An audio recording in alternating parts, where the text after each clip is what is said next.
grandes grupos en los cuales ya académicamente los estudiosos han clasificado las enfermedades por infecciosas, inflamatorias, vaculinosas, con vaculitis, sin vaculitis, o nodulares, depende del compromiso con el nivel, varias clasificaciones que existen en la piel.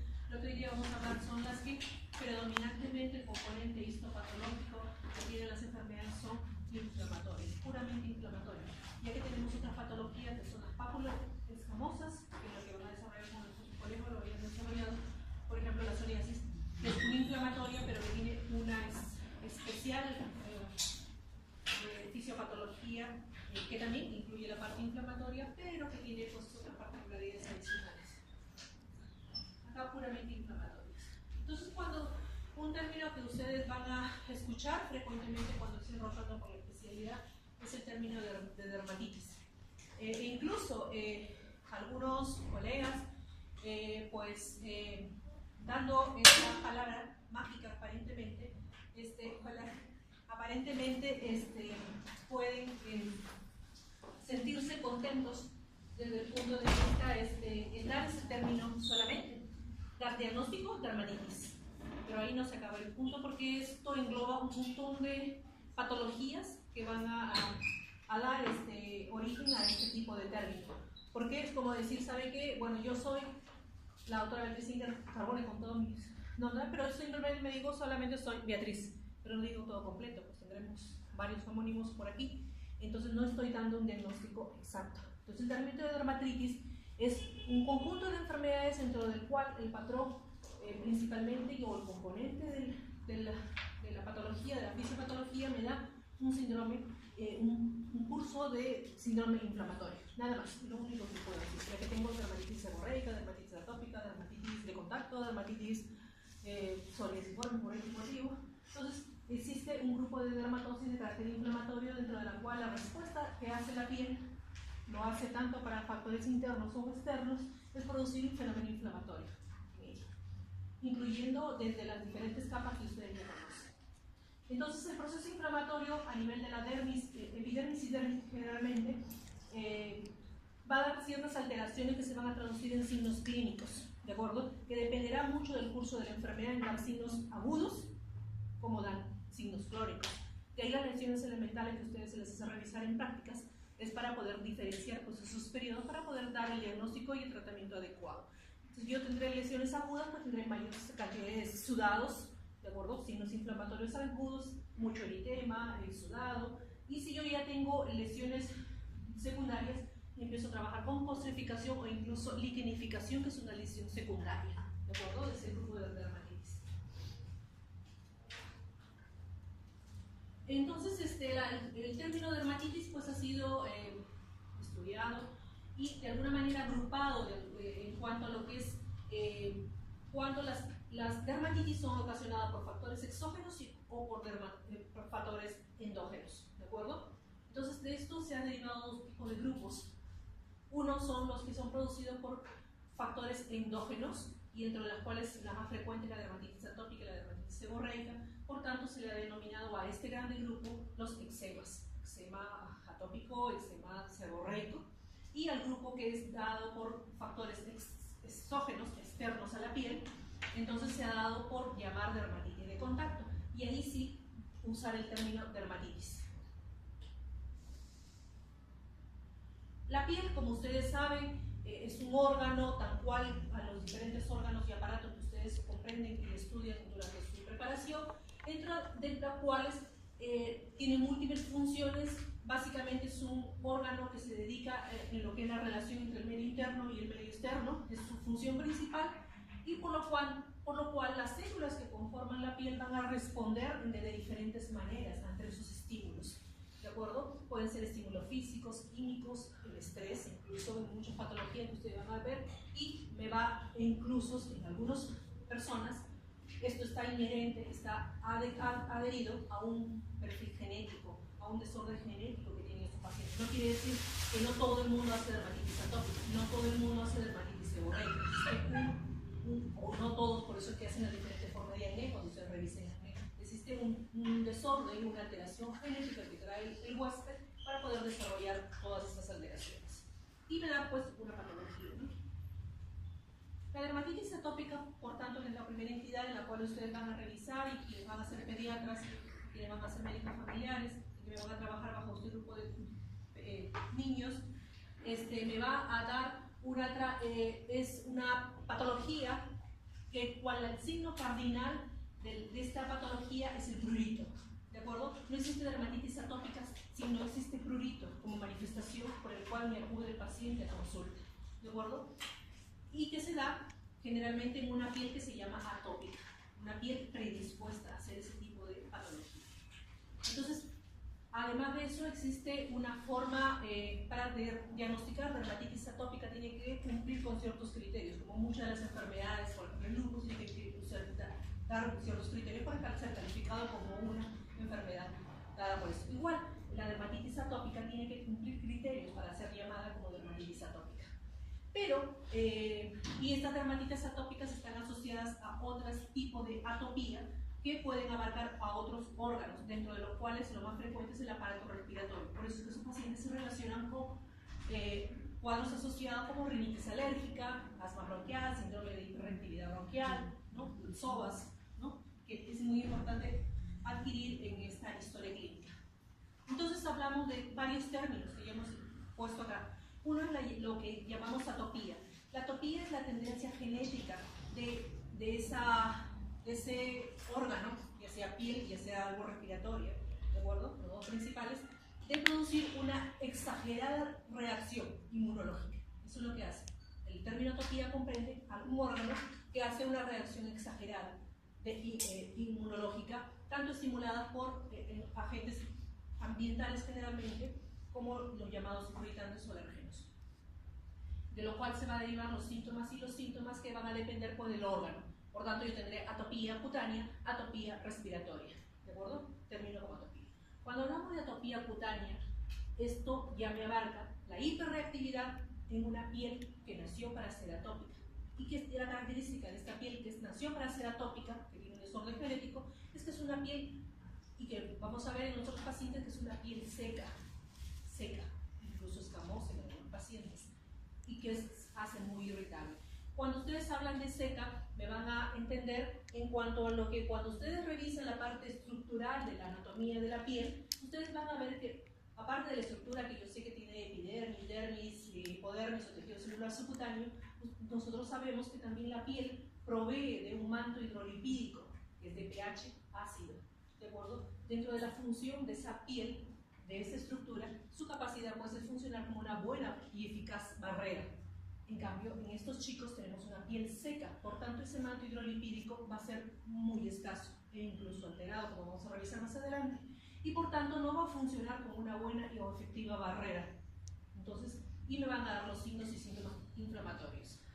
Ahora, como le decía, para decidir si esa atopía se va a transformar en una llamada dermatitis atópica, pues sí es que va a cumplir los criterios que vamos a revisar. Entonces tendré algunos pacientes que solamente le llamaremos atópicos cutáneos y algunos que sí me van a cumplir todos los criterios en los cuales me van a dar el diagnóstico de dermatitis atópica clásica. ¿De acuerdo? Antecedentes históricos es una entidad medianamente nueva, no es tan antigua como otras enfermedades, dentro de las cuales se han estado pues investigando y dando los criterios clínicos para poder calificar este tipo de patología, y como ustedes verán, no son tan antiguos en esto. En cuanto a la epidemiología, como les decía a ustedes, generalmente quienes van a ser pediatras, quienes van a ver niños, son los que van a ver muchos de estos pacientes, porque ustedes verán que la incidencia es dentro de nuestra población, es casi el 20% de toda la población en general, y ustedes van a ver que en hospitales pediátricos esto va aumentando. Y cuando hablamos en estas atenciones en dermatología, nosotros casi el tercio de nuestros pacientes son atópicos, los que nosotros evaluamos como especialidad dermatológica. Y, por ejemplo, hay estudios en los cuales, dependiendo de la población que estudian, van a ver que detectan este tipo de patologías.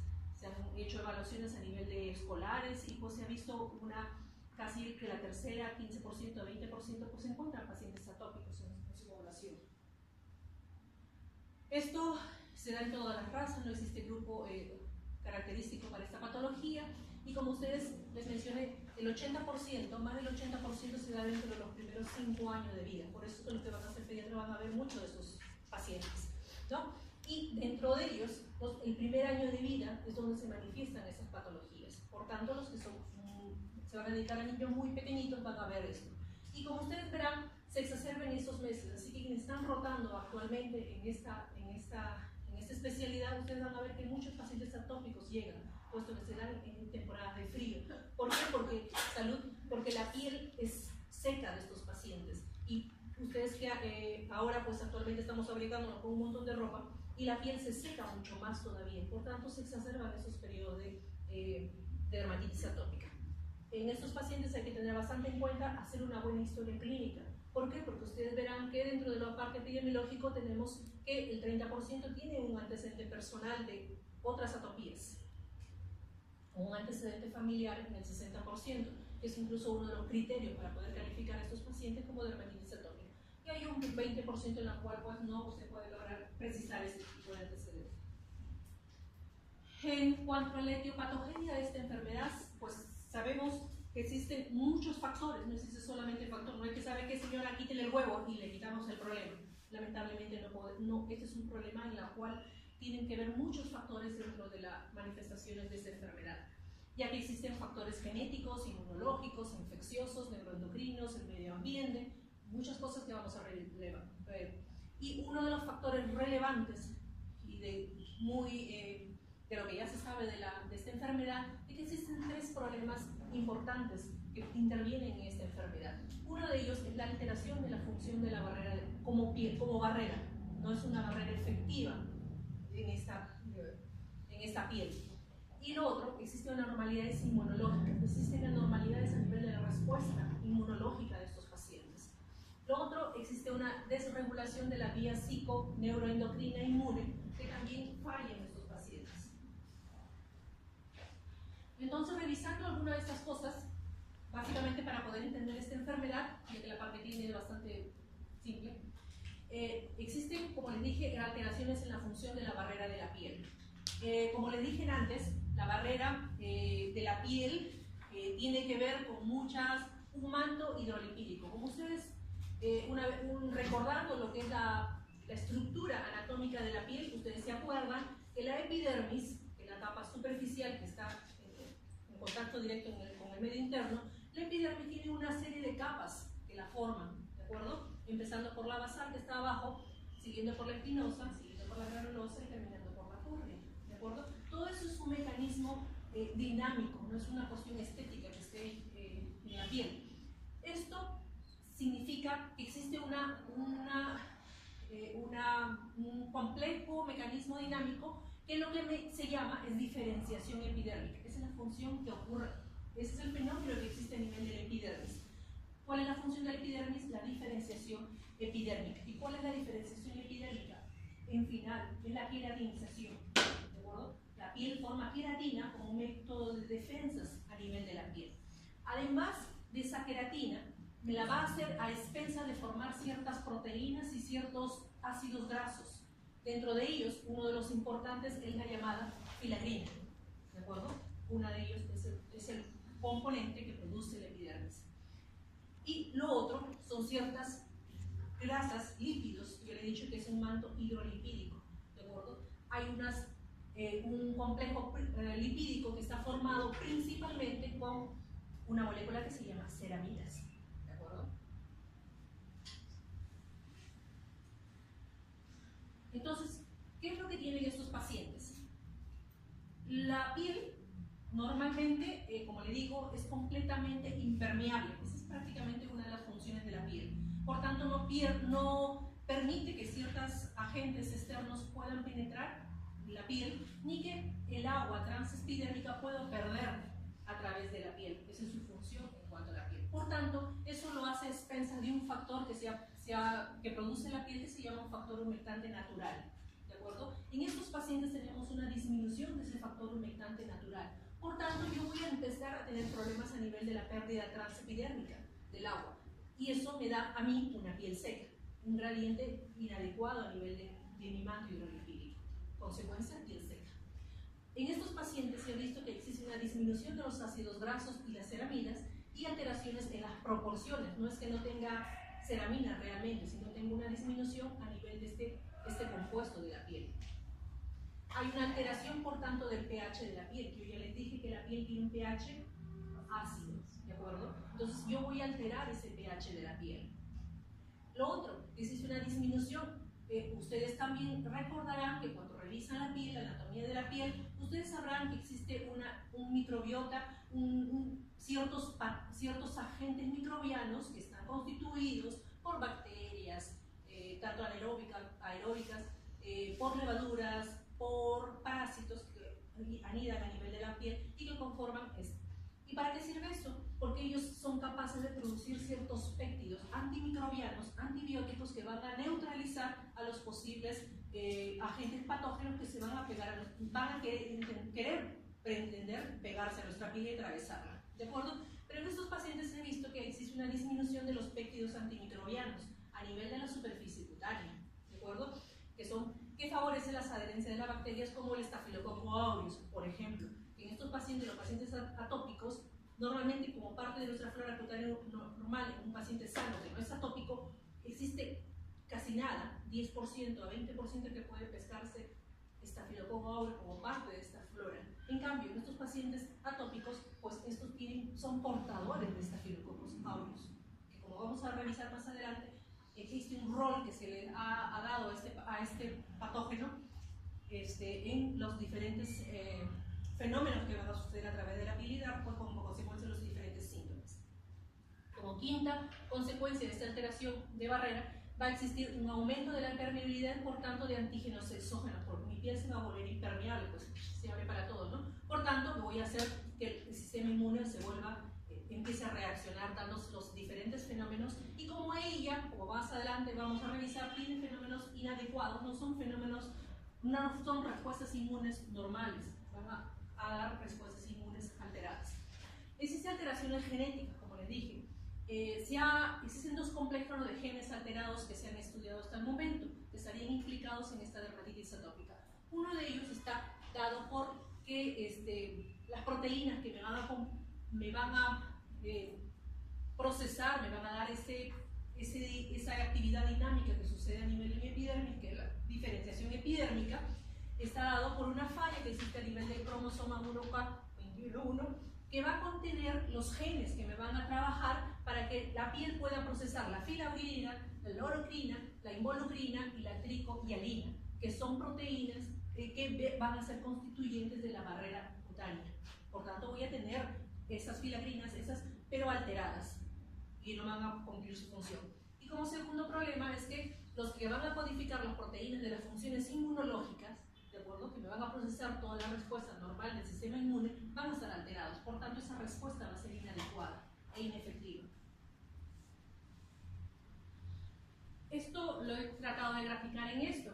Ustedes verán, como antes revisamos, que el estrato basal, espinoso, granuloso, es todo un fenómeno dinámico que existe.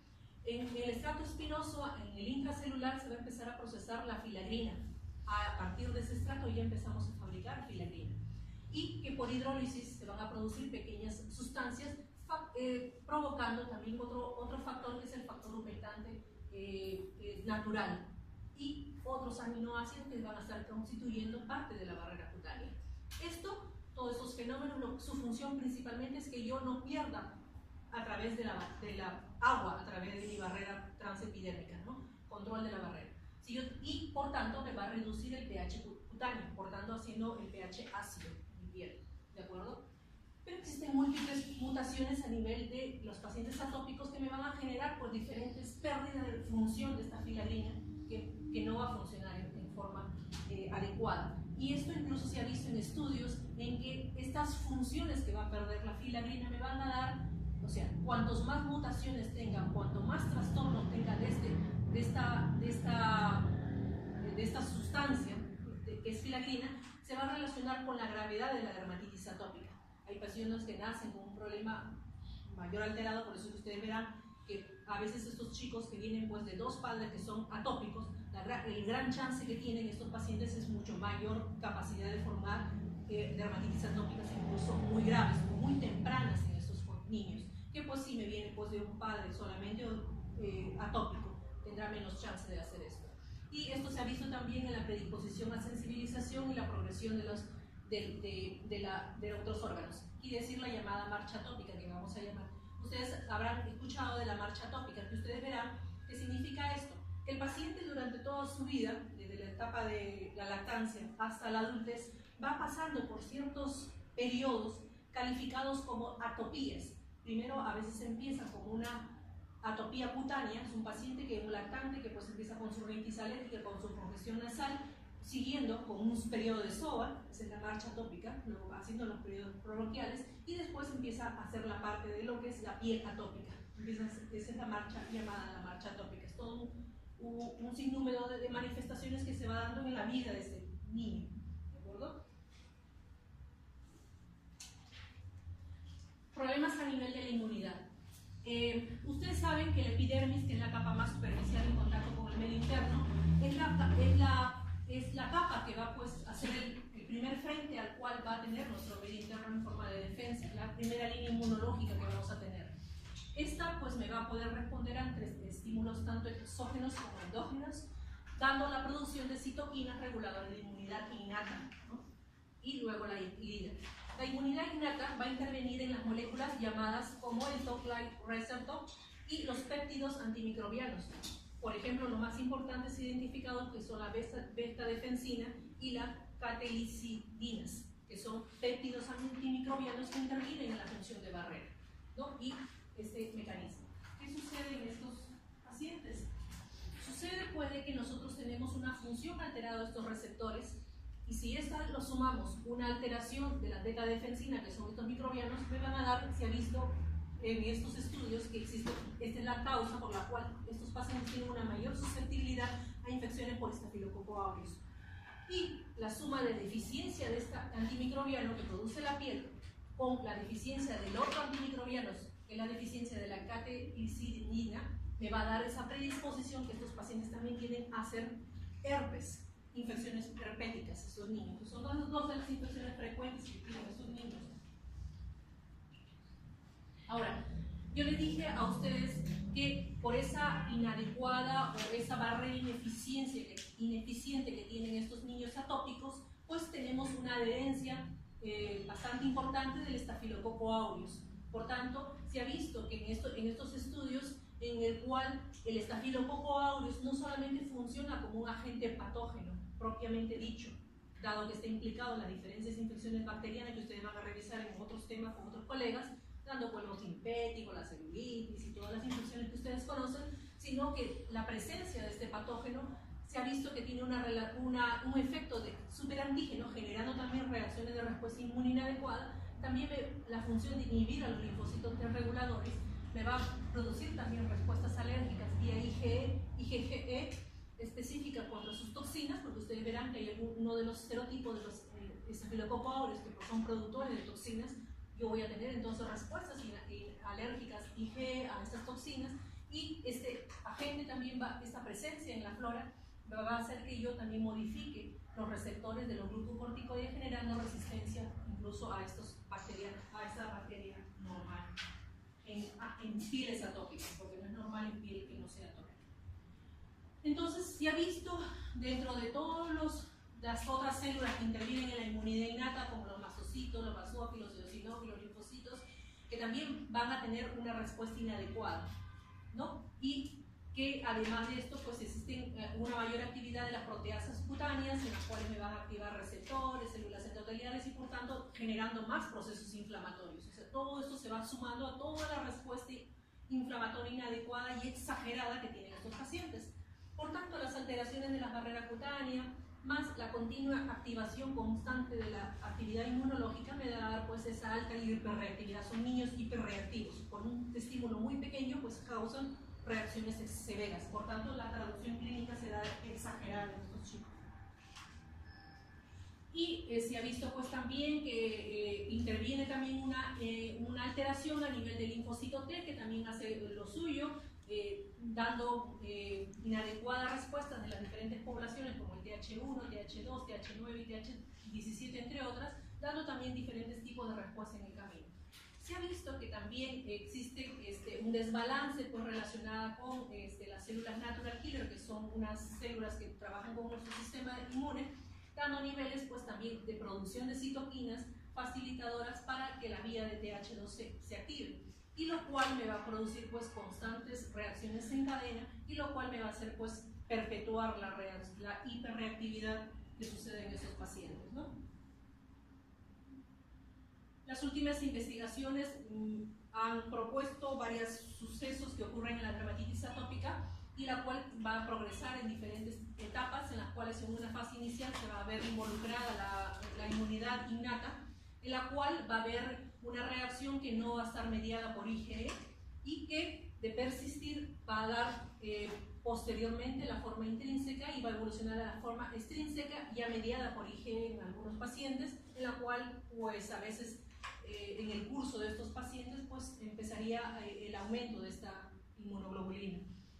Este fenómeno pues, va a depender, como le dije, de la carga genética de cada paciente, de las condiciones medioambientales en las cuales va a vivir este niño, ¿de acuerdo? Y cuando hablamos de condiciones medioambientales estamos hablando de los alergenos a los cuales se sometidos estos pacientes, y uno de ellos, los importantes, son los alimentarios. Por eso es que ustedes verán que al paciente, pues cuando se lo recibe, señora, ¿con qué jabón lo baña? Señora, ¿qué cosa no tiene que darle de comer? Señora, ¿qué cosa en su ambiente, en su cuarto no puede tener para que este niño no sea sobreestimulado para poder hacer unas reacciones tanto en piel como respiratorias? ¿Por qué? Porque se ha visto que el rol de los alergenos alimentarios y ambientales tiene que ver mucho en cuanto a lo que es exacerbar los cuadros y estimular a la gravedad de estos pacientes, ¿no? Los alimentos involucrados que se ven en estos pacientes está el huevo, el trigo, la leche, la soya y el maní, que son a veces, ustedes verán, cuando nosotros estamos haciendo las consultas, vamos a estar resintiéndole ciertas cosas a los niños conforme van creciendo, hasta que poco a poco puedan tolerarlo. Entonces hay que ver, porque hay algunos pacientes que se les va seleccionando ciertos agentes alergenos y se les da dando pautas para que puedan seguir una dieta sana, saludable, para poder no tener pues tantos estímulos para poder desencadenar. Lo otro es en cuanto a la inhalación de aeroalérgenos, ácaro del polvo, doméstico, por eso que se les dice pues traten de no tener animales o peluches o qué sé yo. ¿Por qué? Porque esto se ha visto que existe agravamiento de la dermatitis atópica. Y acuérdense que también tenemos ciertos agentes dentro de la piel, el cual que ha sido identificado como el dermatofagoides, y en la cual jugaría un rol importante también en esta patología. La marcha atópica, que es lo que le decía a ustedes, que son los desórdenes atópicos que van desencadenándose en la vida de este paciente, y que generalmente, como le decía antes, empieza con los bebés, con una rinitis alérgica, la nariz tupidita, que los niños, una manifestación de las madres que la llevan, la nariz de tupes, la nariz de tupe, el estilo de la nariz, y luego cuando van avanzando en edad se va a instalar ya un asma o un SOVA. Son los niños que, por eso que los niños que tenemos que investigar en las historias clínicas, señora, su niño ha nebulizado alguna vez, ¿de acuerdo? Por eso esta es la marcha atópica, ¿no? Y luego empiezan a lactarse a partir de los 6 meses. Estos niños empiezan a desarrollar reacciones alérgicas cuando empieza la lactancia, a partir del 5º o 6º mes, cuando empiezan a ingerir alimentos, cuando ya son niños mayores, ¿no? Entonces esa es la marcha atópica, y aquí empiezan las manifestaciones alérgicas de piel. Empiezan con un problema alérgico respiratorio y continúan con un problema atópico cutáneo. Esa es la marcha atópica, ¿no? Y no se dan cuenta en todos los pacientes, no se da en todos los pacientes, pero existen marcadores de riesgo en cuanto a esta progresión de esta patología, y que estaría dada por esta función de la filagrina en caso de lo que es la piel. Y esta es la parte clínica. Como les dije antes, el signo importante en estos pacientes es el prurito. No existe paciente atópico sin que haya prurito, ¿de acuerdo? Así como no existe paciente con acné que no tenga ningún comedón. ¿Por qué? Porque la lesión elemental de ciertas patologías tiene una lesión elemental característica. Como el acné es comedón, como la urticaria es roncha o abón, ¿de acuerdo? Yo no puedo diagnosticar urticaria si no tengo una roncha o un abón, ¿de acuerdo? Así que acuérdense de eso. Igual, yo no puedo diagnosticar dermatitis atópica si no tengo prurito dentro como síntoma capital de esta patología, ¿de acuerdo? Entonces, ¿por qué? Porque ustedes van a ver que el diagnóstico es puramente clínico. La dermatitis atópica va a tener que cumplir criterios preestablecidos y donde lo que les dije antes es el prurito. Ustedes van a ver que existen criterios, dentro de las cuales está a la cabeza los criterios mayores, y dentro de los criterios mayores están 4 signos que son muy importantes. Uno es el prurito a la cabeza, el otro es la dermatitis crónica recurrente, o sea, es un paciente que recurre en una lesiones elementales básicas, como vamos a revisar, de acuerdo a la edad, una morfología y distribución característica que vamos a revisar, de acuerdo a la edad está clasificada, y lo otro, una historia personal y familiar de atopía, ya sea respiratoria, cutánea, dentro de las principales.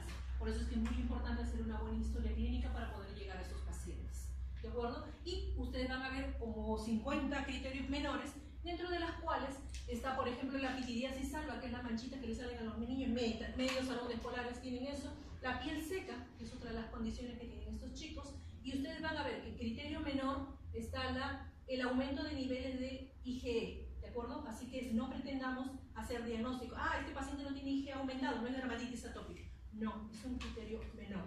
Existe un porcentaje que sí puede tener IgE elevado y hay otros que pueden ser normales, ¿de acuerdo? Por tanto, es un criterio menor. Entonces, el diagnóstico de dermatitis atópica tendrá 3 criterios mayores y al menos 3 criterios menores para poder hacer un diagnóstico de dermatitis atópica clásica. Existen pues otras manifestaciones que a veces pueden acompañar esa dermatitis atópica o estar aisladas a las dermatitis atópicas, ¿no? Como vamos a revisar. Por ejemplo, yo puedo tener un niño que tenga lo que es un eczema numular, que es un criterio menor. Es una lesión en placa, eritematosa, toda eritematosa, que a diferencia de una tiña, que es lo que se les enseña cuando hacen la parte clínica en sus consultorios, ustedes verán que no toda cosa roja, que no toda placa roja, ustedes van a diagnosticar como tiña, señores, y que sucede todavía en sus colegas que recién están formados o mal formados. Ahora ustedes están en formación, por eso que podemos modificar muchas cosas. No es que una manchita, tiña, de frente clotrimazol al pobre paciente y encima le meten fluconazol, ¿de acuerdo? Entonces tenemos que diferenciar los eczemas en general. Los eczemas, en este caso eczema numular, es una placa eritematosa toda roja, puede estar rojo brillante, puede estar escamosa, puede estar exudativa, ¿de acuerdo? Pero ustedes verán que toda la placa es una. A diferencia de una tiña que ustedes van a ver, y miren en su foto, yo ya les he dicho que la dermatología se aprende mirando fotos y mirando pacientes, ustedes van a ver una tiña dentro de la cual el borde es diferente que el centro. El centro está más claro, está pálido, y el borde está, el borde es circinado, rojo, papuloso, escamoso, elevado, y el centro está diferente. Por tanto, tiña en la cara, tiña en el cuerpo, esa es la característica clásica de una tiña, a diferencia de un eczema que todo está colorado, ¿de acuerdo? Un eczema numular por forma de moneda, redondito. Lo otro, un eczema de contacto de los pacientes, la piel de ellos hace muchos eczemas de contacto. Y lo otro, que ustedes van a ver, es otra de las patologías que muy fácilmente se confunde con tiña, porque todo lo ve como hongo. Es que lamentablemente a veces no nos formamos bien. Y lo otro, nos dejamos llevar mucho por el paciente, porque el paciente viene de frente, no sabe qué doctora vengo a ver para que me trate del hongo. Entonces, si nosotros asumimos que de frente es un hongo, entonces sin ver al paciente, pues ni modo. Si el paciente no tuvo la ventaja, como ustedes, de ser formados como médicos, pues ni modo que, bueno, lamentablemente la ignorancia es atrevida, ¿no? Entonces tenemos que tener la capacidad para poder hacer un adecuado y buen diagnóstico. Igual que mi paciente, vengo, ¿sabe qué, doctora? Para que me cure la sarna, y porque le pica el cuerpo. Pero no podemos asumir, y lamentablemente a veces los asumen los doctores de frente. ¿Qué me ha dado, hija, en el consultorio? Ya me echaron benzoato de bencilo, no sé cuándo. ¿Por qué? Porque fue al doctor y le dijo, cúreme de mi sarna. Y le vio, hija, a tu paciente. No, doctora, no me revisó nada. Pero yo asumí, como médico, que eso fue raca, que eso fue sarna. Igual, ven el paciente, pues sabe que cúreme de mi hongo. Entonces yo tengo que tener la capacidad clínica de todo el estudio, de toda la preparación para poder definir y saber el diagnóstico y explicarle a mi paciente, ¿no? Para poder dar el tratamiento. Por ejemplo, cuando yo veo un piecito rojo y encima que se le pela, esto no es onicomicosis, no es tiña, ¿de acuerdo? Porque cuando una de las cosas que yo les enseño a mis chicos cuando van a la clínica, a la parte de consultorios, Señor, primera cosa que ustedes tienen que saber, revíseme tiña pedis. Ustedes van a ver que existen 3 formas. La de pie de atleta, que es la de entre los dedos de los pies, la descamativa. La disidrótica, que es la que forma pollitas. Y la hiperqueratósica, que es la que la planta del pie se le pone gruesa y escamosa. 3 formas clínicas, nada más. Y ninguna de estas se parece a esto. Por tanto, cualquier cosa que descame los pies son tiña de pies. Por ejemplo, en este paciente se llama dermatosis plantar juvenil y es una patología que es frecuente ver y es uno de los criterios menores de dermatitis atópica. ¿Y ustedes cuál es la característica que ustedes van a ver? El tercio distal de la planta de los pies está roja, está descamativa, ambos. ¿De acuerdo? Y en ninguna de las clasificaciones de la tiña pedis es esta. Escamosa, pruriginosa. Esta es la dermatitis plantar juvenil. ¿De acuerdo? Y que no debe ser confundida con tiña, que es una de las formas clínicas de la dermatitis atópica. Entonces, la dermatitis atópica básicamente nace como una pápula, luego se hace una placa, por el frote, el rascado, se hacen diferentes formas que vamos a revisar. La dermatitis atópica se van a diferenciar en 3 formas clínicas, dependiendo de la edad en la cual se presenta, del infante, de la niñez y del adulto. En el lactante se ha dado como clasificación tal la dermatitis atópica que se manifiesta a partir del 3er mes hasta los 2 años. Esto quiere decir que el neonatólogo va a ver o no va a haber dermatitis atópica. El neonatólogo, ¿a quién trata? ¿El niño de qué edad? De 1 a 18 días. ¿Ah? A 28 días. Este empieza 3 meses. ¿Lo va a ver el neonatólogo? Nunca. Por tanto, si son neonatólogos, no cometen de decir que son niños con dermatitis atópica. ¿De acuerdo? ¿Por qué? Porque la dermatitis atópica no se presenta en recién nacidos. ¿De acuerdo? Número 1. ¿Por qué? ¿Saben por qué? El reflejo de prurito recién se hace evidente a partir del 2.º y 3er mes de edad del niño, de la persona. O sea, el niño, por eso es que los neonatólogos tienen mucho cuidado cuando tienen una mamá con sospecha de acarosis, de no entrar como en el hospital, sí eso lo hacía, porque tengo una jefa que sí, lamentablemente los cuidó bastante a los bebés. Entonces, por ejemplo, la señora puede tener acarosis, se entregan a su casa al niño y pues el niño va a amamantar y se va a repetir. Y ustedes van a ver una acarosis bastante clásica, que son especiales de los chicos lactantes, de los niños lactantes, y en el cual el niño nunca se va a rascar, recién nacido y no se rasca. ¿De acuerdo? Entonces, mucho que hay que tener en cuenta. ¿Por qué? Porque ustedes van a ver, no, este chico no tiene acarosis porque no se rasca. Es porque el bebé de 0 años, de 0 de edad hasta los 2 a 3 meses, no siente prurito, no sabe precisar dónde rascarse, porque no se desarrolla hasta ese momento el reflejo de prurito. ¿De acuerdo? Entonces, yo voy a ver placas eritematoescamosas y pruriginosas que se van a repetir varias veces. Y esto es lo que voy a ver. Voy a ver placas eritematoescamosas, como ustedes van a ver, principalmente cuando es lactante menor de 2 años a nivel de las mejillas. ¿De acuerdo? Como ustedes van a ver ese chico. Pueden ser tan aisladas como lo que tengo en este bebé, como tan extensas en este otro bebé. Pero ustedes van a ver que va a respetar el triángulo perioral y nasal. Nunca va a incluir, como otra patología que vamos a revisar, el surco nasogeniano. Nunca lo va a tomar. ¿De acuerdo? Es el tipo de eczema de dermatitis atópica. ¿De acuerdo? Me va a respetar la zona perinasal y perioral. Puedo tener al niño también en esta fase, como ustedes verán, ven la parte clara a nivel de la nariz y a nivel de la parte perioral, en la cual es característica de estos niños, a diferencia de otra patología que vamos a revisar más adelante, y con la placa eritematoescamosa. Puedo también hacer que este niño aparezca solamente con una dermatitis del cuero cabelludo. Yo voy a ver básicamente un cuero cabelludo lleno de escamas, sin alopecia, ya que la dermatitis no llega a causar problemas a nivel del folículo piloso. O puedo tener un niño ya grandecito de un año, porque esto va hasta 2 meses, ¿no? Ya se le bajó un poco la parte de la cara, pero ya lo tengo ahora en el cuerpo, en los brazos. Y ahora sí, porque tengo un niño ya de más de 2 meses y que tengo rascando, hay prurito en el niño, ¿de acuerdo? Estos son pacientes con dermatitis atópica de lactante. puede que pase a la siguiente etapa o nunca lo tuvo durante los primeros 2 años y recién aparecer como nuevecito en esta edad. ¿De acuerdo? Son 2 casos. Como continuación del anterior que hemos descrito, o nunca tuvo durante la lactancia y apareció ahorita. Ese es el niño de la dermatitis atópica de la niñez, en la cual también me causan los eczemas que hemos visto, pero como ustedes van a ver, la cara ya es mínima y más bien se va manifestando en el resto del cuerpo, tronco y extremidades. Ustedes van a ver que cuanto más pequeñito es el niño, lo va a tener en las áreas extensoras, y cuanto más grande es el niño, lo van a tener en áreas flexoras. ¿De acuerdo?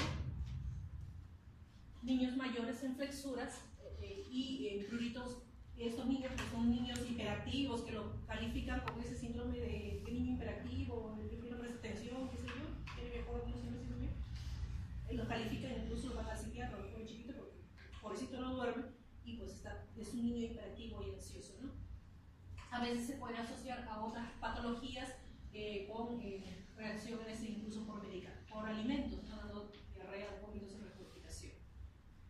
Ese es el niño, ¿no? Es un niño ya más grande en el cual podemos tener asociados a esos eczemas que le voy a mostrar otras molestias como la pitiriasis alba, ¿no? Como ustedes verán, máculas hipocrómicas de bordes no definidos, ¿de acuerdo? Porque ustedes no van a ver, no saben dónde termina la mancha, es como una sombrita, ¿de acuerdo? Son manchas hipocrómicas de bordes no definidos, generalmente en mejillas, a veces en áreas expuestas en los brazos, ¿de acuerdo? Y esto lo vemos frecuentemente en nuestra población escolar, ¿de acuerdo? Pitiriasis alba, es una de las características de esos chicos en esta edad, pitiriasis alba.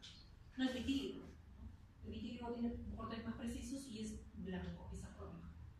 En cambio, estos niños ya tenemos lesiones a nivel de las flexuras, cuando son más grandecitos, flexuras, que es la flexura poplitea, la flexura antecubital, ¿de acuerdo? Son eczemas, lesiones eritematoescamosas, ¿no? Pueden tener los palmares. Puedo tenerlo ya en las áreas más extensoras de estos chicos, lesiones eritematoescamosas, costrosas, liquenificadas ya por el tal continuo rascado de estos niños, ¿no? E incluso máculas hipercrómicas como secuela de estos niños, ¿de acuerdo? Tengo ya lesiones mucho mayores en estos niños, tanto en los pliegues como en las zonas extensoras. Entonces, la dermatitis de contacto, dermatitis atópica de la niñez. Ahora, puede que la mayoría de estos niños generalmente cede durante la etapa escolar, a los 10, 12 años cede, y ahí para el problema, ¿de acuerdo? Pero hay algunos niños que dependen mucho de la carga genética que he heredado, que pasan a la siguiente fase, que es después de los 12 años y toda la etapa adulta, ¿de acuerdo? Y dentro de las cuales básicamente se van a caracterizar por esos eczemas eritematoescamosos y liquenificados a nivel de las flexuras, antecubital y poplitea. Generalmente vuelvo otra vez a fastidiar un poco lo de la cara, y ustedes van a ver que tienen pequeños eczemitas a nivel de la cara, como estos, ¿no? Es un jovencito, un adolescente, y que vemos eczemitas a nivel de los párpados, ¿no? Un varón, para que no le echen la culpa a la pobre, que uno se echó la sombrita, no es un varón, ¿no? Entonces, eczemas a nivel, eczemas o placas eritematoescamosas a nivel de los párpados, como afectación más frecuente de la cara, ¿no? O ya lesiones a nivel de áreas popliteas, ¿no? Ya huellas mayores, lesiones secundarias, porque el paciente pues, es una desesperación rascarse el niño.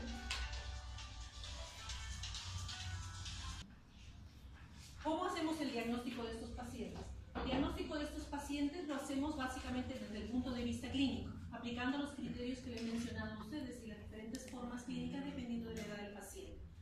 El de Canifi, que es el que se utiliza. El diagnóstico diferencial pues será con otras patologías como las que estamos habituando, dentro de las cuales vamos a revisar más adelante, y como ustedes verán tenemos que hacer el diagnóstico diferencial con acarosis. De acuerdo, no todo lo que este paciente hace prurito, pero tenemos que diferenciar, es un paciente atópico, con toda la historia clínica que le voy a hacer, y las manifestaciones y la edad, y qué sé yo, o es realmente una escabiosis que eso lo aprenden en su preparación. El tratamiento, como ustedes verán, su problema es un problema de piel seca, ¿de acuerdo? Provocado por los otros problemas inflamatorios. Por tanto, tendré que, pues, señora, decirle, señora, báñale con jabones de avena, jabones de glicerina, qué sé yo, para evitar irritantes y secar más la piel.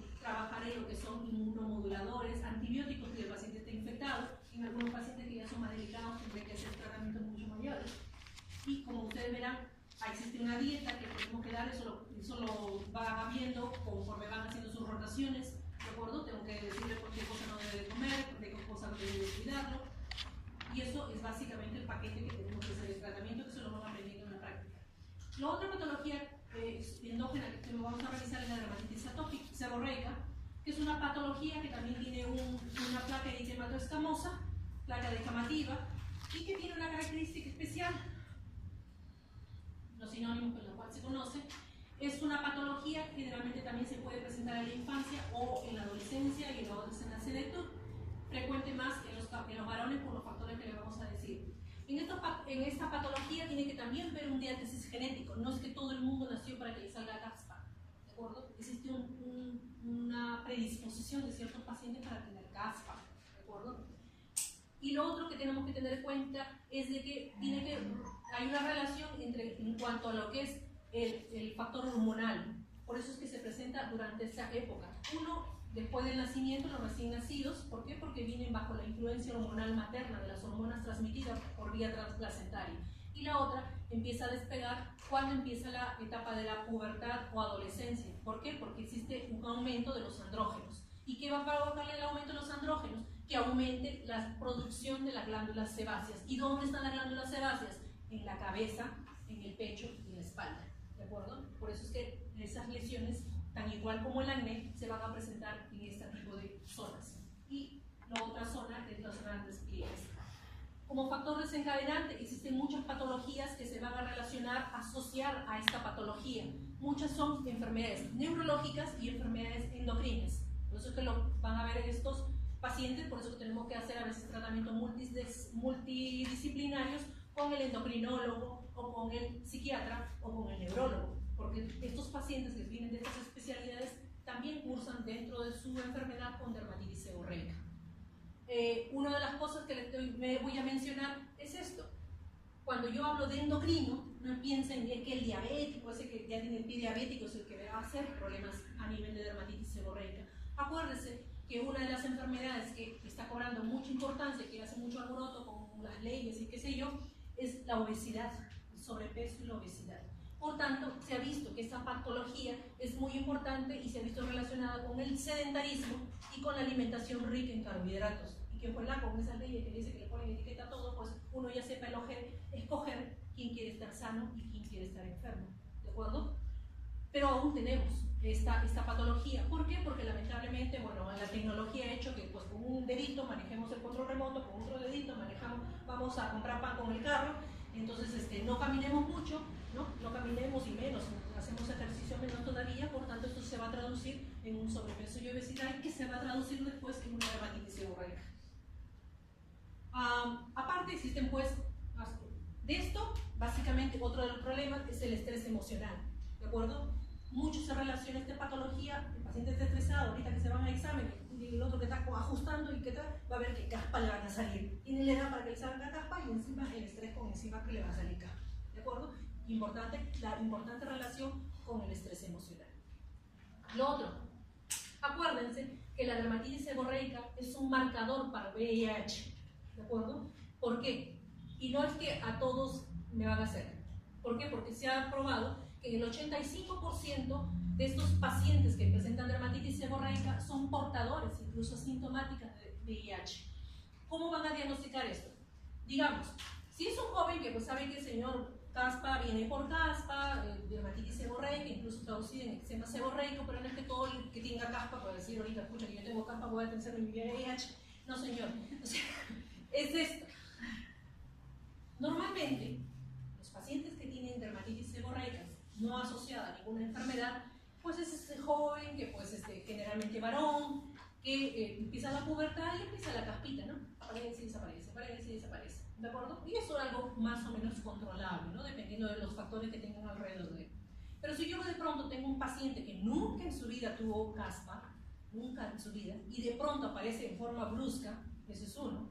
Dos, si aparezco una cosa muy exagerada, ¿no? Tengo una caspa, pero hecho una cosa muy grande, tengo una caspa muy difusa, incluso en ciertas zonas que vamos a marcar, entonces ahí sí yo tengo que sospechar que sea un portador de VIH. ¿de acuerdo? Entonces, la dermatitis seborreica es una de las manifestaciones tempranas del VIH. Se ha visto el rol como agente infeccioso, aparte de la parte genética, un rol del Pitilosporum oval, que es parte de nuestra microbiota, que está sobre la superficie corporal, en la cual pues, se ha visto que existe una relación que va a ser el estímulo del problema inflamatorio que generan esos pacientes. Lo otro se ha visto, pues, por tanto, también en la respuesta inmunológica. ¿Por qué? Porque se ha visto relacionada en muchas enfermedades con inmunosupresión. Por eso que se ha visto que también tenemos problemas a nivel de eso, aunque el mecanismo no se sabe. Se ha visto también que en los estudios hay como rol infeccioso la Candida albicans. Esto es porque tenemos una población en la cual se da la dermatitis seborreica, dado, por ejemplo, en lactantes, como vamos a revisar. ¿Por qué? Porque es una patología que además de la cara, pecho y espalda se presenta en los grandes pliegues, inguino plural, por ejemplo. Además, existen fármacos que me van a agravar o inducir dermatitis atópica, dermatitis seborreica. La localización, como le dije, todo esto es traducido: centrofacial, centrotorácica, cuero cabelludo, frente, cejas, centrofacial, centrotorácica. Es en resumen este cuadro. Existen formas clínicas como la dermatitis atópica, la dermatitis de lactante. Como le dije, la influencia es por la parte hormonal que viene por envío de hormonas transplacentarias. Generalmente en el lactante se da en el cuero cabelludo y en los grandes pliegues, ¿no? En la cabeza es esto.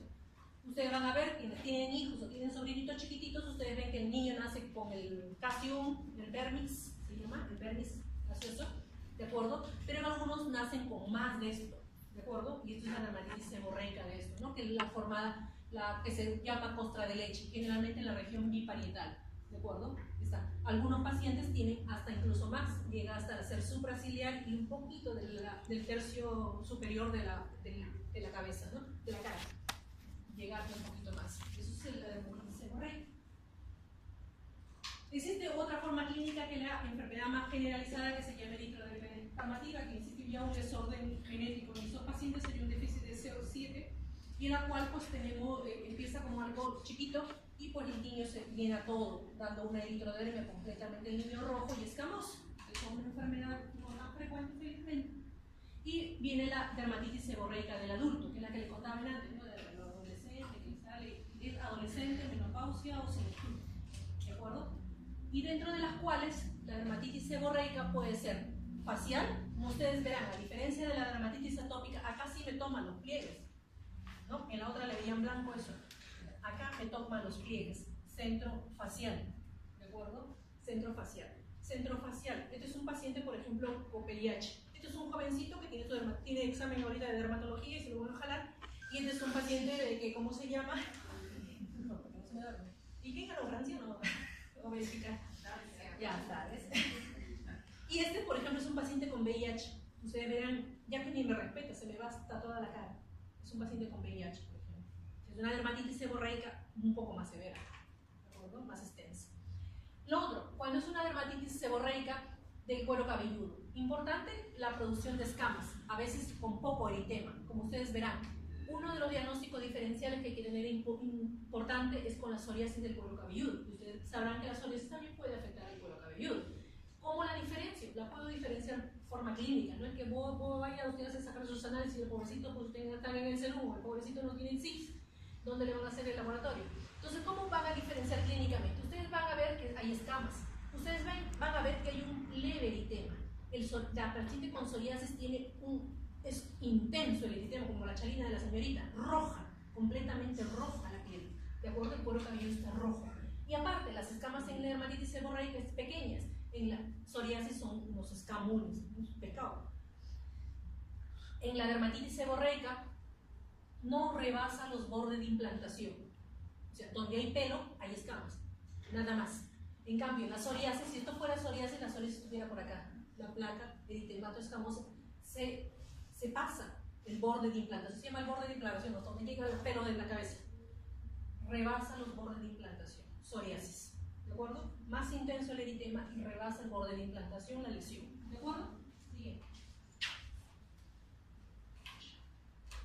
Por tanto, las formas clínicas, le queremos complicar la vida, existen diferentes variantes a los diferentes grandes clínicos, algunos algunos se llaman falsa tiña amiantácea, a unos le parecen en los pétalos, el otro le parece la pitiriasis. Esas son las formas. Por ejemplo, es una dermatitis psoriásica, es el pecho de un caballero, ¿de acuerdo? Y ustedes van a ver centro torácica, ¿de acuerdo? Centro de torácica. Dentro tengo el eritema y las escamas en el centro del tórax del caballero. Igual, esta es la forma de una, y esta es la forma de pétalos, ¿no? A veces me forman unas pequeñas plaquitas que parecen las rosas que ustedes les regalan a sus enamoradas, ¿no? Y parecen pétalos, ¿no? Sí, para que sea concha, de regalarle cosas. Hay que ser romántico, no hay que perder lo romántico, jóvenes. El diagnóstico diferencial con todas esas patologías que también me causan cosas inflamatorias.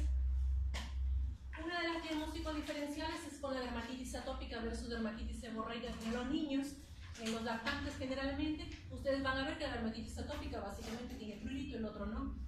La dermatitis seborreica puede nacer el niño o a las pocas semanas instalarse. En el niño tenemos que ver tercer mes, recién segundo o tercer mes de edad, ¿de acuerdo? Acá sí hay evolución antecedentes familiares de atopía, sí lo tendremos en la dermatitis atópica. ¿Por qué? Porque ambos pueden tener dermatitis seborreica en cuero cabelludo y el otro dermatitis del cuero cabelludo, del atópico. Eso a veces se puede confundir. Dermatitis atópica. Tratamiento, básicamente eso lo van siguiendo, pero son dos cosas clásicas que les digo porque todo lo leen, todo está dicho, algunas cosas que faltan por investigar, pero en general lo que les digo es esta. Independientemente de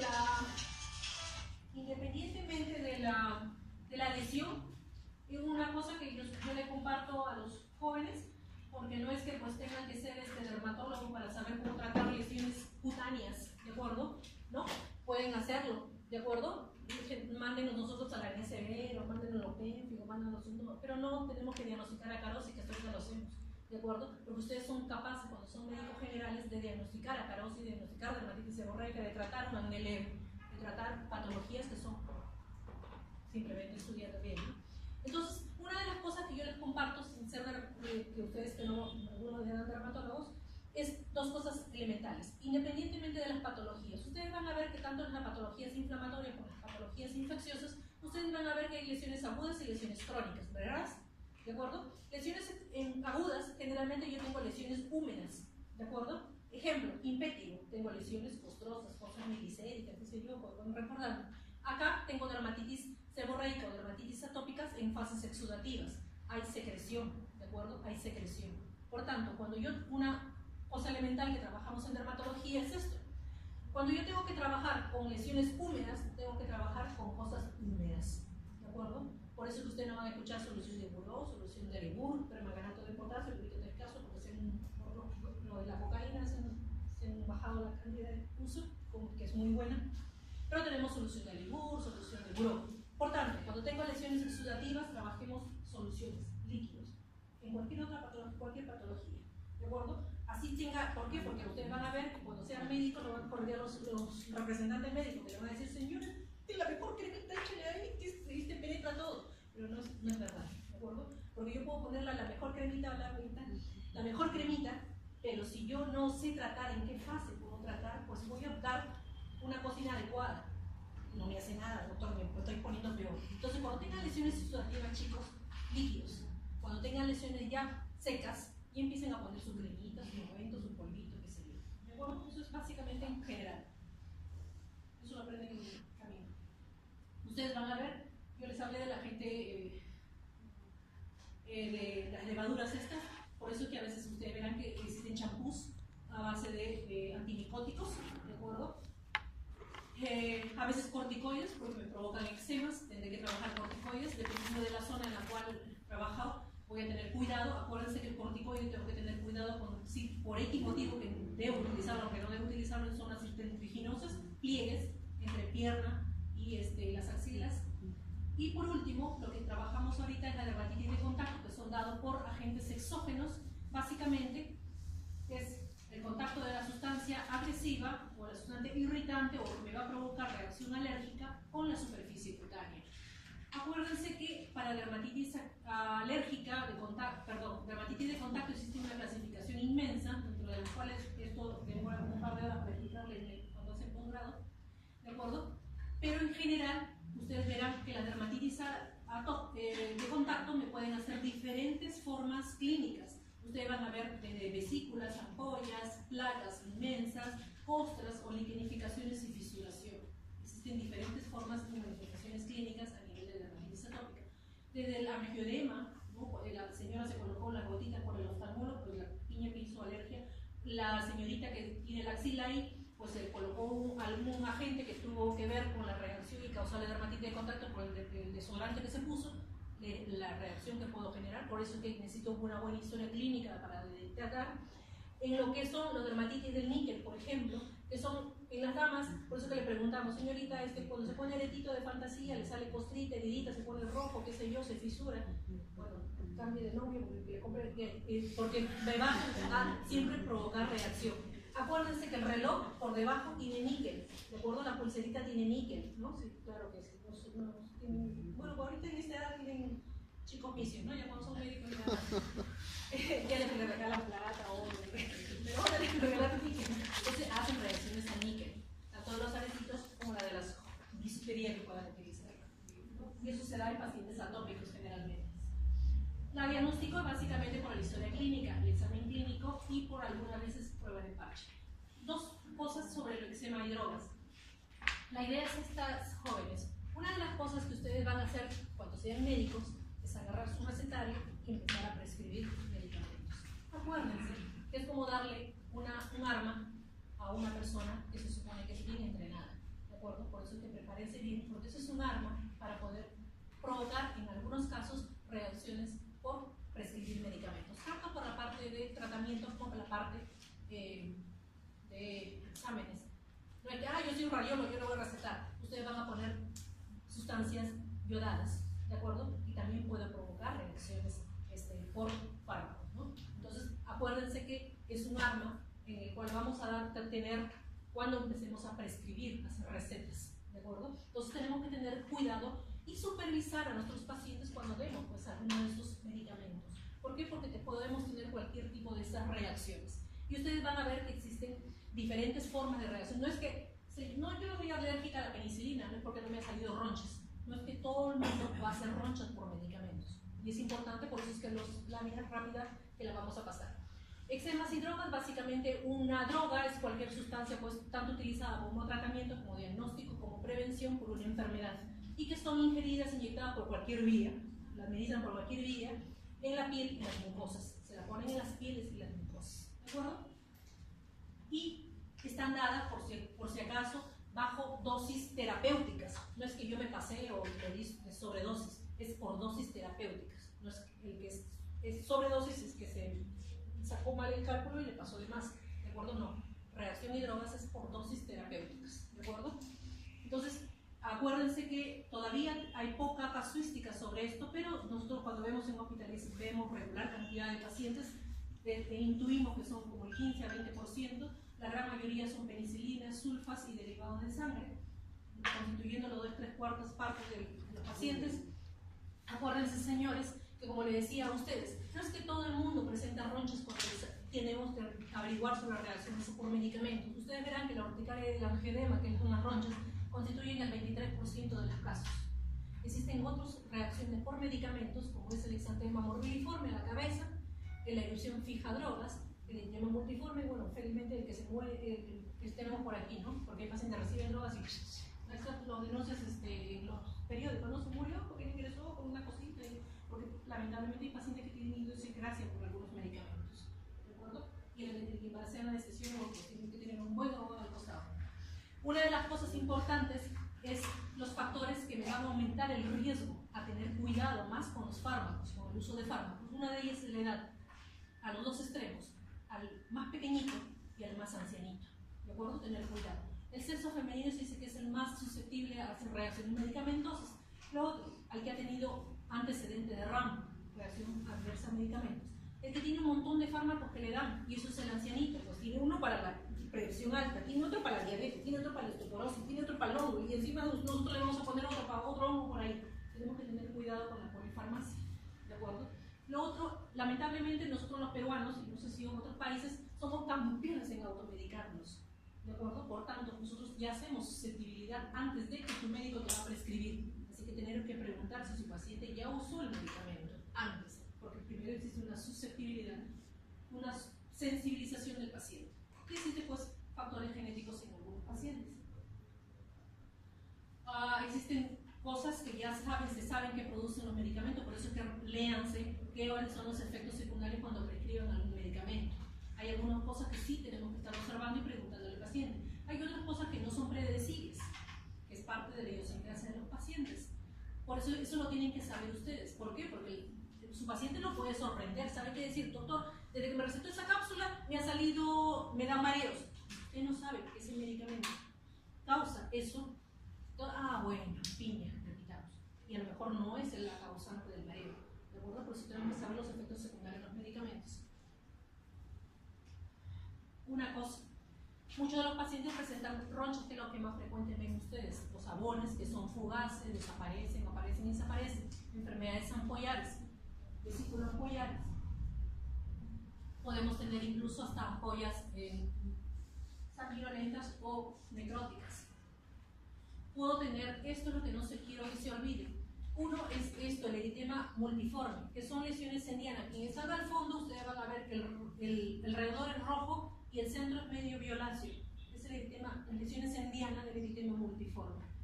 Esto es una de las cosas que a veces se pasa por fármacos, una de las cosas que se pasan por fármacos, que son lesiones en mácula eritematoviolaceas, que después se transforman en esto, que son hiperpigmentadas con el paciente, sin darse cuenta, suspendió el medicamento. Por ejemplo, esto ocurre a veces mucho por AINES y el paciente ni se dio cuenta que tomaba AINES.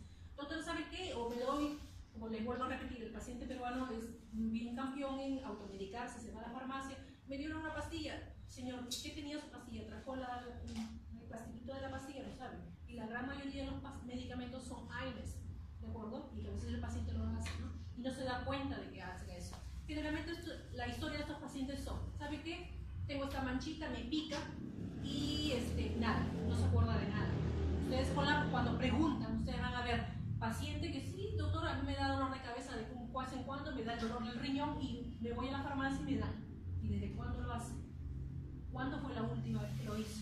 Esta es la reacción. Suspendemos el tratamiento y lamentablemente el paciente siempre se va a quedar con la manchita por varias veces, ¿no? Pero si no sabe el paciente, vuelve a tomar el mismo medicamento o aplicar el mismo medicamento y se van sumando más de esas manchitas. Entonces, eso es lo que hay que evitar. Este eritema pigmentado fijo. Y felizmente que esto, por no es tan frecuente, que ya son lesiones sacrales, ampollares, o esto, que ya son lesiones purpúricas vasculíticas y la necrólisis epidérmicas tóxicas, ¿no?